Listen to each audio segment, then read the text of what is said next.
Every time you speak with a melody.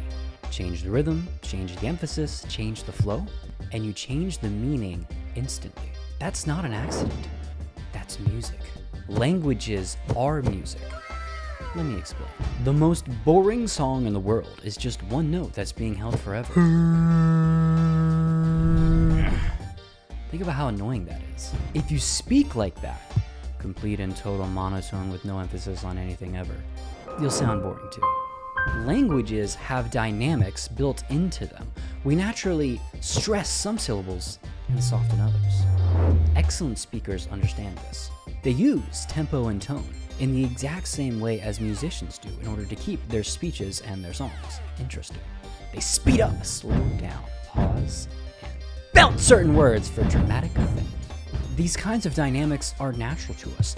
Our brains are wired to notice movement. In our apex predator days, that kept us alive. Sudden shifts in the sound of our environment mattered.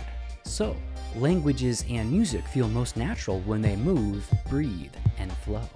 I'm going to give you an example in both languages and music on how important dynamics actually are. Even though English isn't a tonal language, the meaning can change depending on what part of the sentence you stress. Take the classic example, she believed him. Let me stress each word and you'll see what I mean. She believed him. She believed him. She believed him. Did you catch how the meaning changed each time? The vocabulary definition of the words didn't change, but the meaning did. And music is the exact same way. You can play the exact same notes, but just with a different emphasis, and change the entire feel of the song.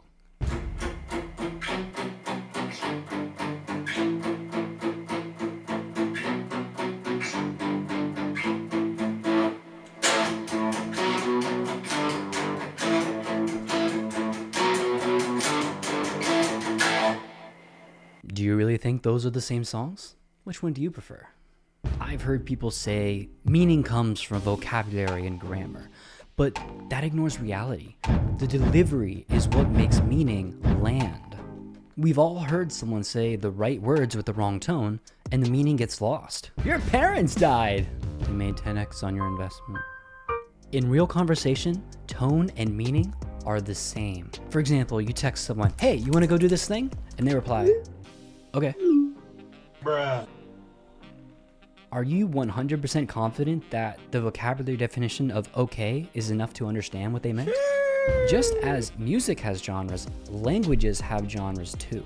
And I'm not even talking about accents. If you bring heavy metal, casual lingo into a smooth jazz business meeting, everyone will instantly feel the mismatch. Your tone, your posture, your phrases, all of it is part of that genre shift. We use these genres based on our personality and also the situation that we're in. To effectively learn a language, you need basic fluency across these different genres. It might sound like I'm giving you extra homework, but the reality is that as long as you're doing lots of listening practice, you're gonna get natural exposure to all of this anyway. That's because these genres are baked into the language itself. And most languages already have a lot of similarities between these genres. Now, listening alone won't make you fluent. That's not my point. Listening is not the entire process, but listening is the foundation. It's the part that builds flow, rhythm sense, and that, I've heard this before, instinct. You can learn grammar rules by force, or you can feel it through exposure. And music is the same. Whether you're learning a song or just music theory, developing your ear is critical. Languages are like music, and your role as a learner is the same as any musician. You want to be able to understand what you hear and be able to output the same song with the same timing and notes. Best musicians can listen to a song once and follow along, even improvise. Good musicians can do that after just a few listens. Great language learners can jump into conversations with different accents, tones, and topics and still keep up. So can you learn languages the same way musicians learn music?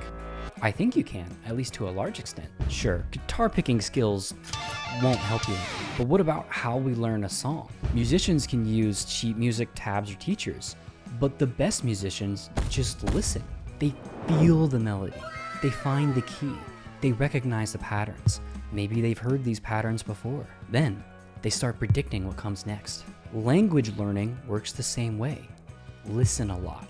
Immerse yourself in the content and the culture. Even without studying, you'll start to see how the language moves. You begin to anticipate which tone, sound, word, or phrase comes next, even if you don't know the vocabulary definition behind it. It's just like how you can anticipate the chorus of a song you haven't heard before, but if it's in a style or an artist that you're already familiar with. I used this exact method when I started learning Korean. I began by committing 2 full weeks to the same routine.